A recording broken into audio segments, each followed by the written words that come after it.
Thank you really for that wonderful introduction.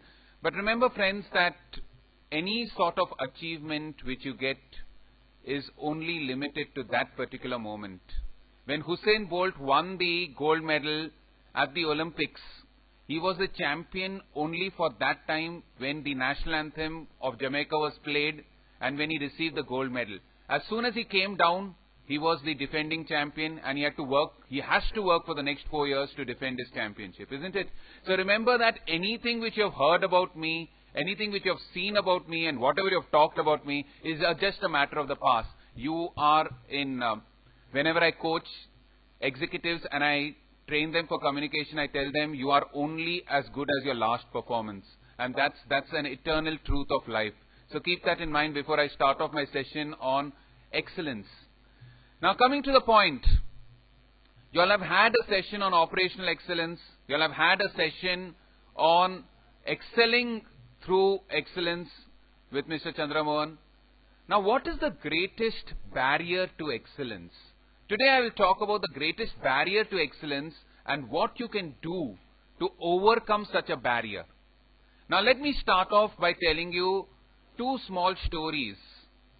Stories which happened, one not in my life and the other which happened in my life. Let me start off with the story which happened in my life, and after these two stories and a bit of statistics, you have to identify the greatest barrier to your excellence. Imagine how you get nervous when you attend an interview. Imagine how many of you all got scared when the lights went off. No, not many. But you know, I get very scared when the lights go off, because I remember when I was taking a class for my MBA students in the evening, and this is exclusively meant for you all. Don't tell it to anybody else. Suddenly when the lights went off, I heard a scream from the end of the class. One girl shouted, "Leave me, yeah." Thank God it didn't happen here. Okay. National School of Business is very decent. Oh, very good.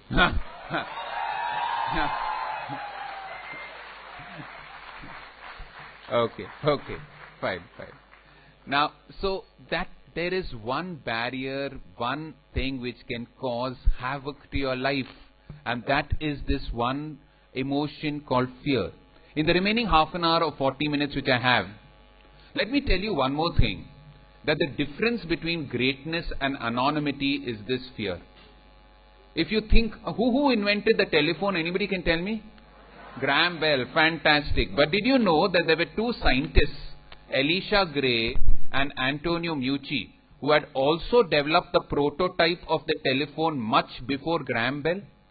But Elisha Gray was very scared because he was a very reputed scientist, and he got scared that if he registers his invention and it's not recognized, what will happen to his reputation? So he didn't register it.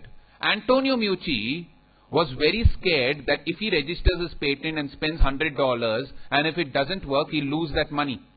And we all know that Graham Bell is considered a great scientist because two people were very scared.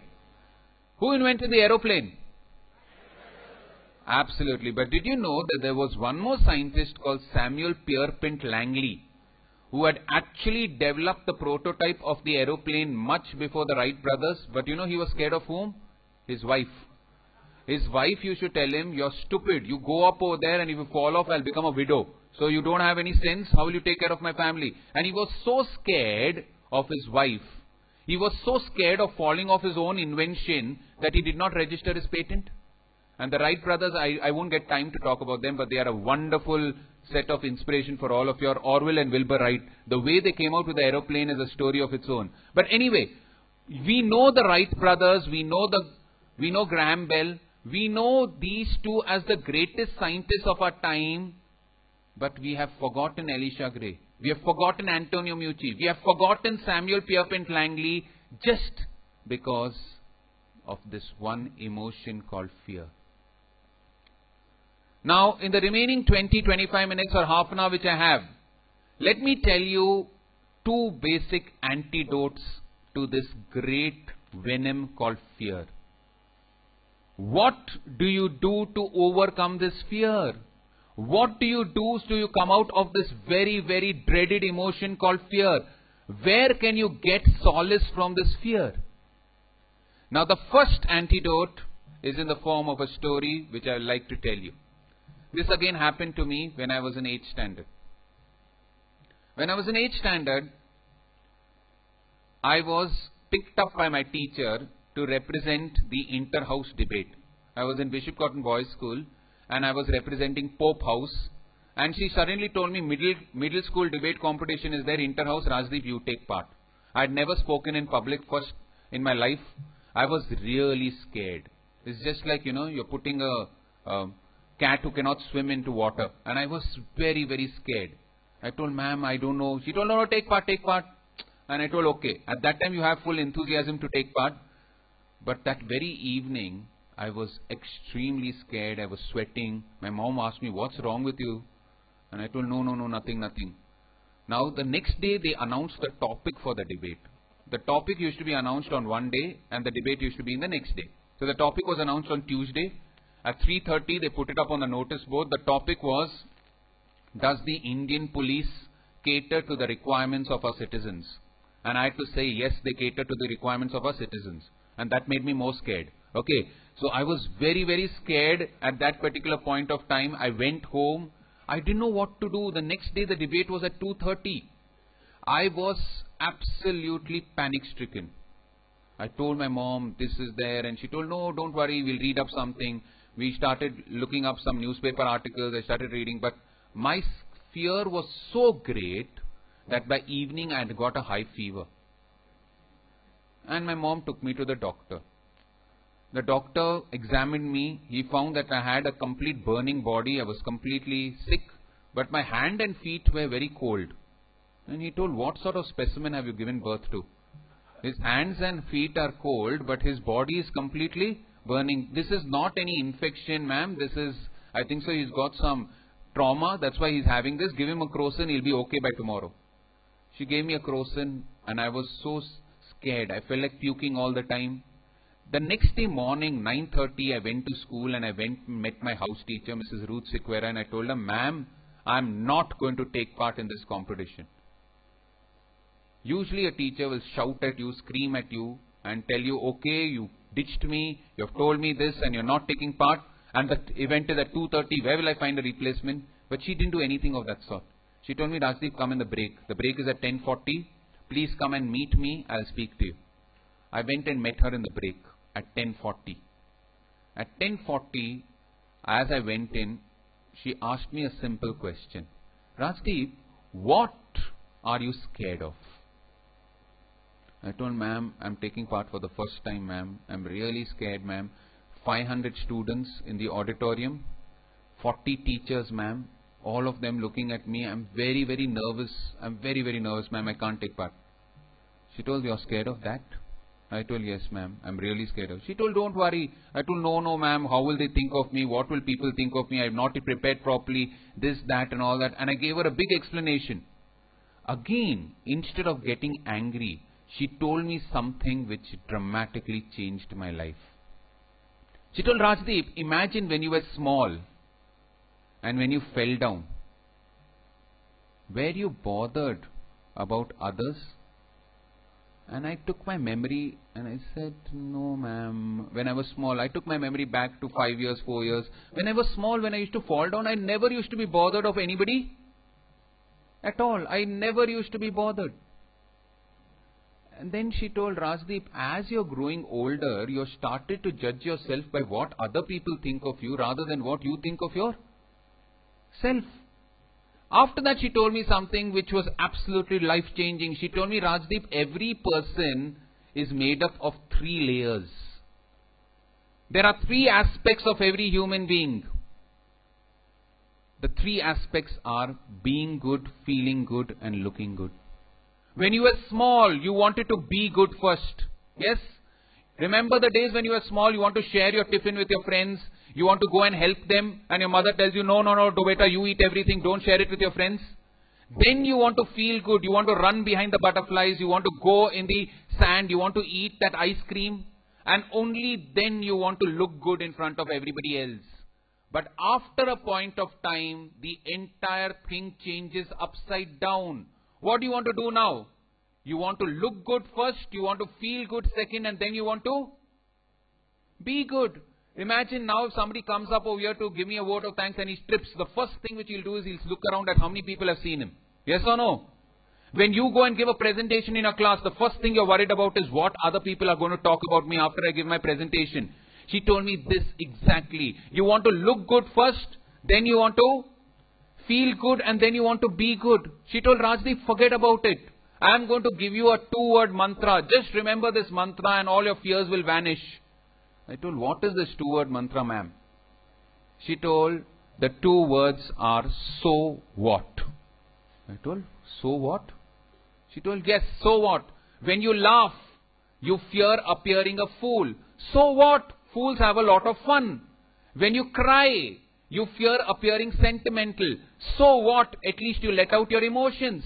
When you hope, you fear disappointment. So what? At least you saw the brighter side of life.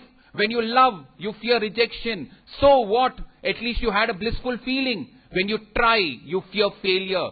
So what? At least you made an attempt. But the greatest fear of all is the fear to risk nothing, for the man who risks nothing, does nothing, is nothing and becomes nothing. Isn't it true?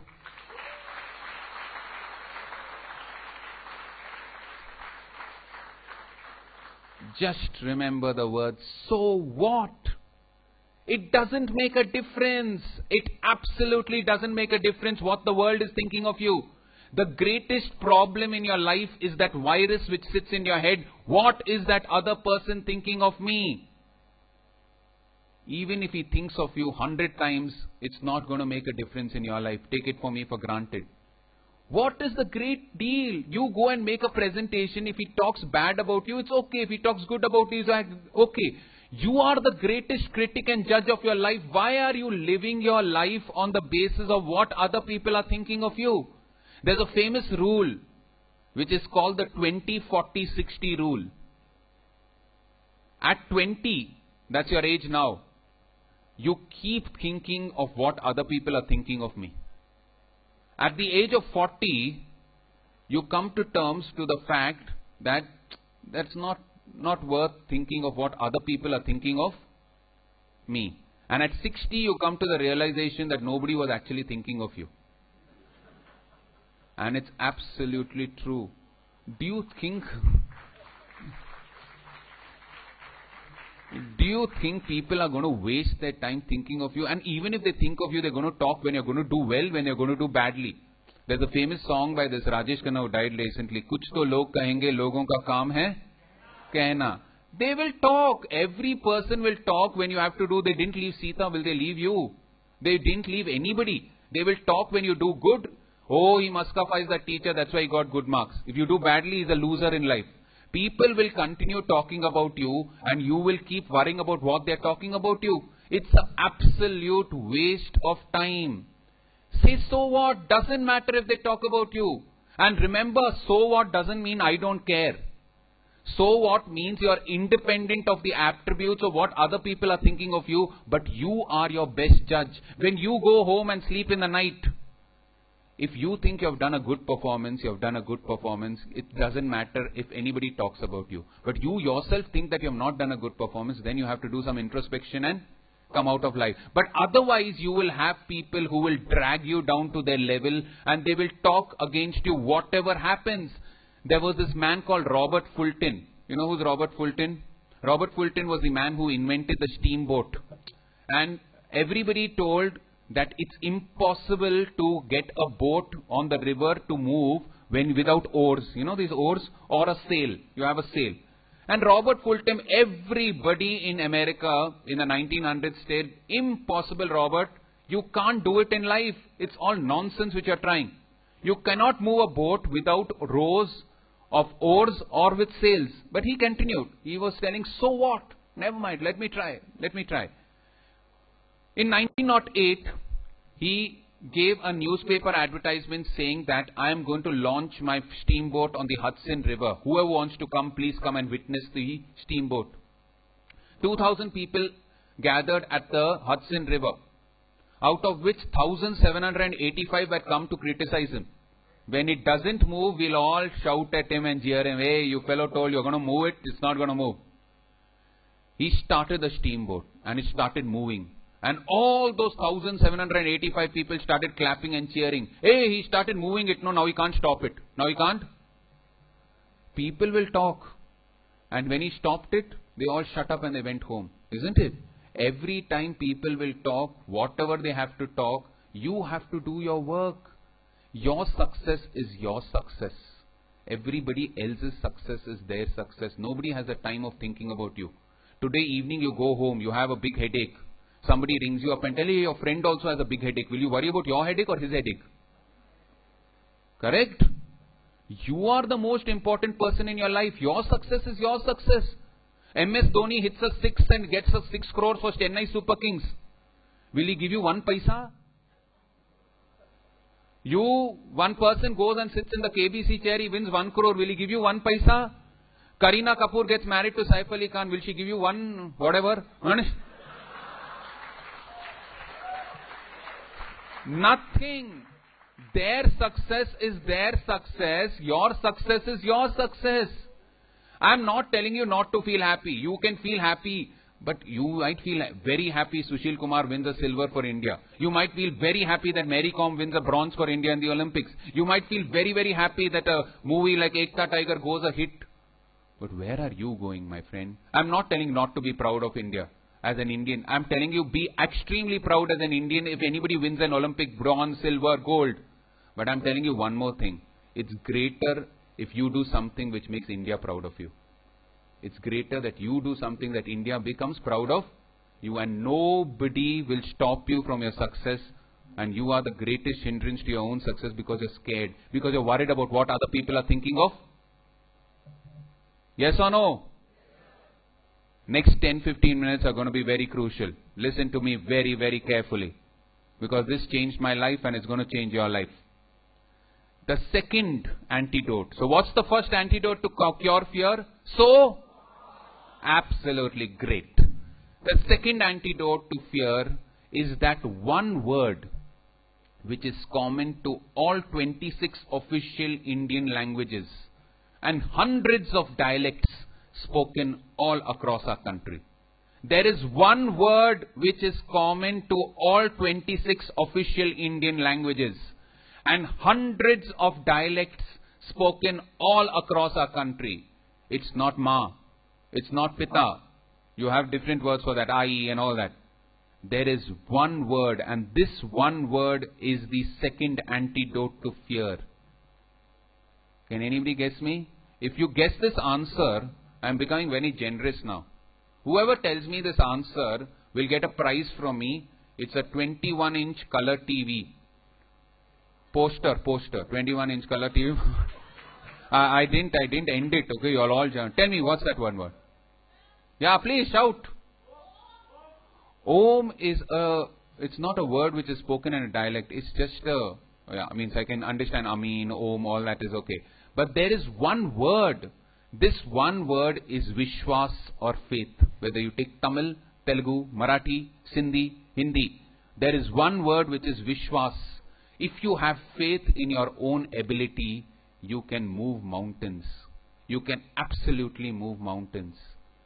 And what do you mean by faith? Let me tell you a small story. It was December of 1952. There was a camp which was arranged at the base of the Himalayas to commemorate the death of so many people who had attempted to climb the Mount Everest, but they hadn't achieved that feat. One of the persons who had tried to conquer Mount Everest in the November of 1952 was a man called Jack Peters, who was from New Zealand. And to commemorate him, there was a man who was called from New Zealand. And this man from New Zealand was asked to say a few words of commemoration for his departed friend Jack Peters. Remember, till 1952, lakhs of people had tried to conquer the highest peak in the world, Mount Everest, but every single attempt had met with failure. This man from New Zealand walked up to the stage and did not shed a single tear. He did not say anything about his friend Jack Peters. He did only one thing. You know what he did? He pointed at the portrait of Mount Everest and he said, Mount Everest, you cannot grow a single inch.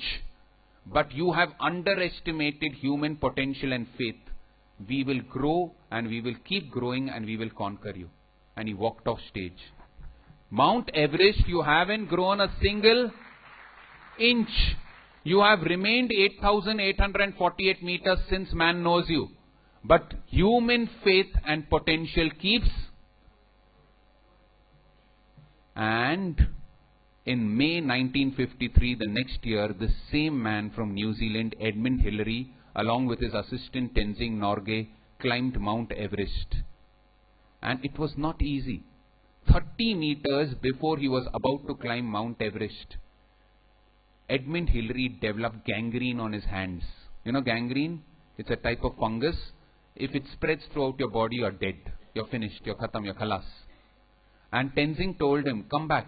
There's no point. If you're not going to live, there's no point in going up and climbing the Mount Everest. The gangrene is going to spread. Let's return to our base camp and get treatment. We'll try again. Edmund Hillary told, no. Let's see. I have faith. Just 30 meters, we'll do it and we'll go back. He went. He conquered Mount Everest. When he came back, there was a press conference. And in the press conference, one of the press reporters asked him very jokingly, what have you got back for us from Mount Everest? And Edmund Hillary was wearing gloves. He removed the gloves from his hand and he showed it to the audience. The strange part was that there were only 3 fingers. Edmund Hillary cut off 2 of his fingers just before he was climbing the last 30 meters. That is faith. That is commitment. That is what you have to do to conquer fear. He told, I did not get a gift, but I gave up something and I came. And I gave up my 2 fingers. That is faith. Now you will ask me this question, sir, how do you develop faith? How do you develop faith? That's a very, very good question, isn't it? You have a trick, so what? But how do you develop this faith which is so difficult? Now listen to me for the next 10 minutes. Because this is going to be really life transforming. I'll tell you a story before I tell you how to develop faith. And this story forms the basis of what I'm going to conclude my speech with. I went to a gym 4 years back. You can't make out now, forget about it. Okay, but I went to a gym 4 years back. And one day, I used to go every day. There used to be 3 or 4 people and I used to be very comfortable gymming. But one day when I went, I found there were 30, 40 people. 30, 40 people. Where I used to take only 5 minutes to do the bench press, now it was taking half an hour, 45 minutes. Where I used to take 5 minutes to get my dumbbell, now it was taking 20 minutes.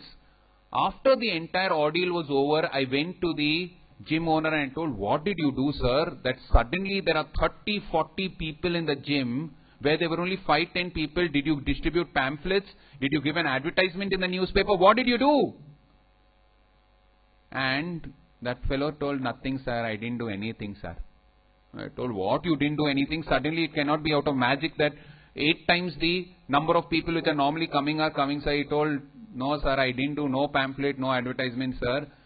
Yes, sir, you didn't know, sir. You don't see the date, sir. I told, what's the date? I told, I went and saw the date. It was January 2nd. He told, sir, January 2nd, sir. Everybody New Year resolution, sir. Everybody New Year.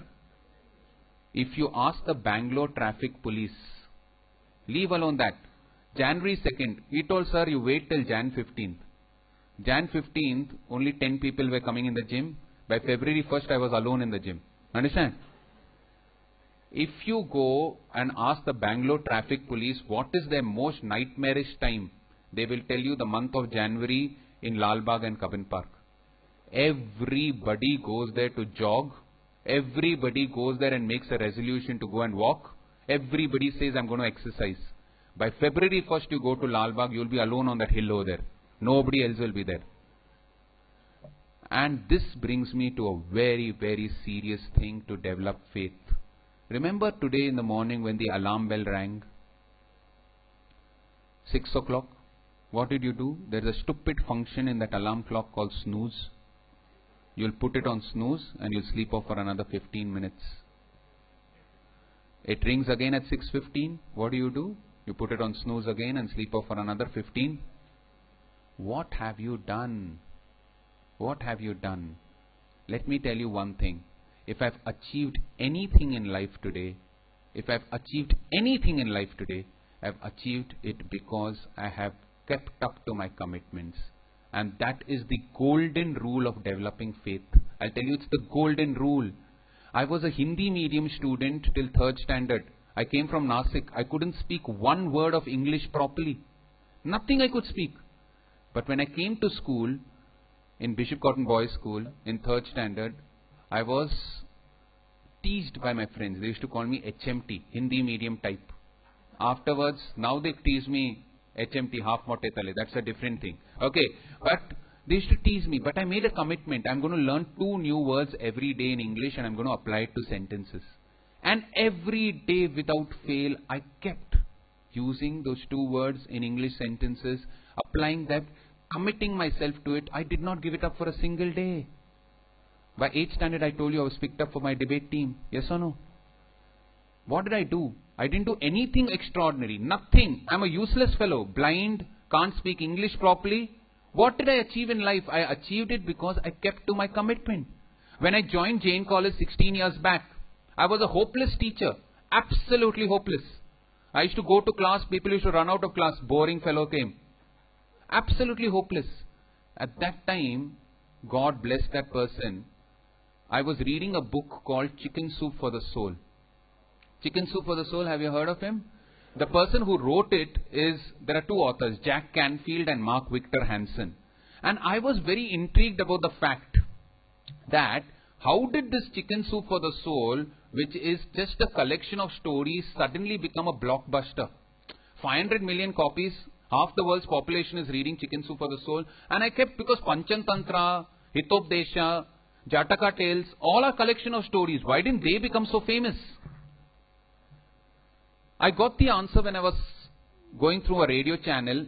American Broadcasting Corporation was relaying a interview with Jack Canfield, and the press reporter asked him the same question which I wanted to ask him. How did you make Chicken Soup for the Soul such a great success? And he answered without even hesitating, the rule of 3. The press reporter told you, what do you mean by the rule of 3? He said the rule of 3 is that if you take an axe and if you strike it against a tree 3 times every day without giving a break, within 3 months, the tallest, strongest, biggest tree will fall down. Even the General Sherman, which is 99 feet, the tallest tree. Wow. Then he told, how did you make this rule work for you? He told, I did 3 things every day to make my Chicken Soup for the Soul popular. What did I do? First day I went and distributed Chicken Soup for the Soul in the prisons. I gave a press conference. I did a story reading. The second day I went and distributed pamphlets. I went to the White House and I spoke to the president about it. Like that I did it for 3 consecutive months, and magic. I said, if I can apply the rule of 1 to my teaching ability, what can happen to my teaching? I won't follow the rule of 3. And that day in 1996, I remember I started this something called as the rule of 1. For 500 days continuously, I'll do 1 thing every day to make my teaching more effective. First day I went and read up some news article to give examples to the students. Second day, my voice wasn't so good. I took voice training. I'm not ashamed of it. I took voice training to make my voice good. I went to a dramatist and I told him, how can I make my rate, pitch, volume of my voice become better? Because when I was speaking in class, I was feeling that the people were sleeping.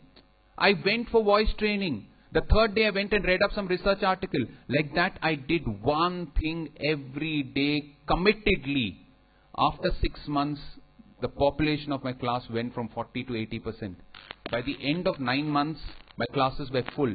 By the end of 1 year, students started coming to me and asking me, sir, when are you taking class? Sir, when are you taking class? I didn't do anything extraordinary. The only thing which I did was, I made a commitment and I stuck to that commitment. The greatest tragedy in your life is that you make a commitment and you don't keep up to it.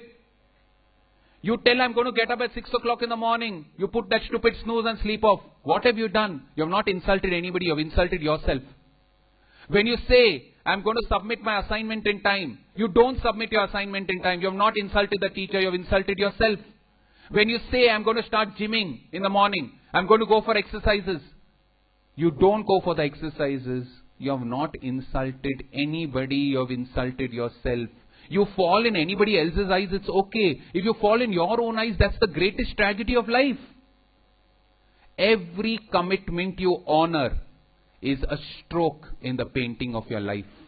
Every commitment you dishonor is like a scratch in the painting of your life. Do you want your life to be filled with strokes or with scratches? You have to make that answer today. You have to take that responsibility. If you tell your friend, I'm going to meet him at 7 o'clock, don't do it for him. Do it for yourself.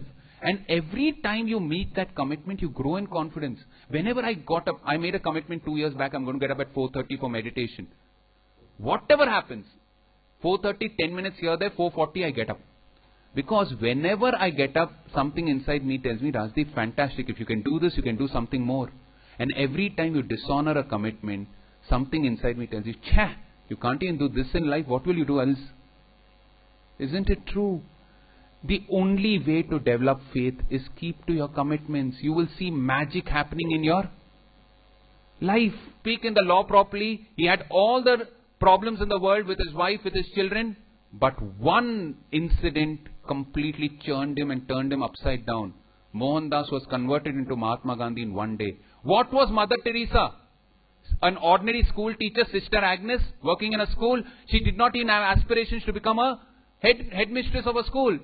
One day when she saw a person dying in the gutters of Calcutta, she lifted that man and brought him to the school. And when she was cleaning his wounds filled with germs, her friend who was also helping her, she turned to her and told, she realized that this man is not going to get saved. She turned and she told, this man cannot be saved. It didn't make a difference, did it? It didn't make a difference, did it? And she heard a small whisper. That man who was dying spoke. He spoke, he said, ma'am, sister, it made all the difference. First I was dying as an ordinary man on the gutter. Now I am dying in the hands of an angel. And he cried and he died. She cried that whole night. The next day she went to her principal and told, I'm giving my resignation, sir. There are so many institutions in this world who give dignity to people who live. I want to give dignity to people who die. The principal told, you're crazy. You don't have money, you don't have resources. She said, I have faith. And once she started Missionaries of Charity. What an organization. 120 countries. It feeds 4 million people every day. Why? One day can change your life. When I finished my MCom, I got a gold medal. He might have read it out. I went to 17 different colleges.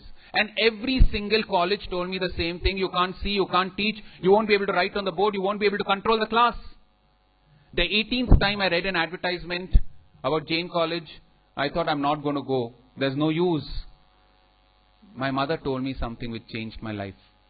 She told, Rajdeep, people can take away the spark from your eyes. Don't let them take away the spark from your heart. Don't let them take away the spark from your...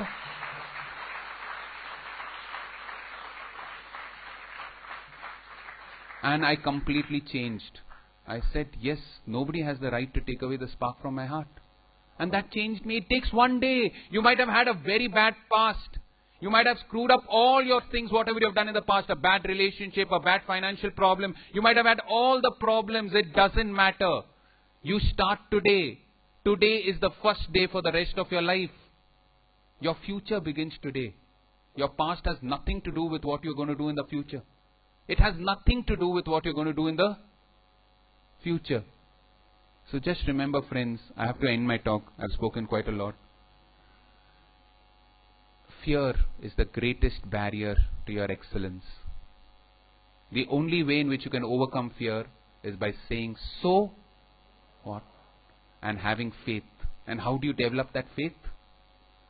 By keeping your commitments. Keep your commitments. You will see magic happening in your life. And at the end of the day, it's only you who's going to make a judgment on your life. Let me end with a small poem which I love from Dale Wimbrow, which goes like this. It goes like this, that You may learn from your past, you may forget your present, but remember your future still remains, and that is extremely important. So thank you, Gray, very much. I have enjoyed coming here, and God bless you. I love you all a lot. Thank you very much. I don't think words can match what action you have shown in giving thanks to Dr. Raj. Yes? A simple mantra, and I'm sure he said that if you follow the mantra, it will be magical. I think it was magic that he did for the past 1 hour. You agree with me? Thank you very much. So now, on behalf of National School of Business, may I request our beloved President, Professor Sridhar Murthy, to thank Dr. Wajib with a bouquet and a moment.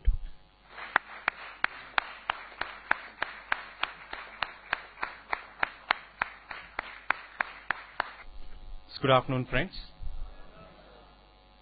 And I really do not want to disturb the thinking that you have on your mind right now. I think the advice given by Dr. Rajdeep is so very effective and so very powerful. I want all of you to have these for some more time. I think you should continue talking about it while you have a lunch. Lunch break, 45 minutes. Thank you very much, sir, for coming here. Great.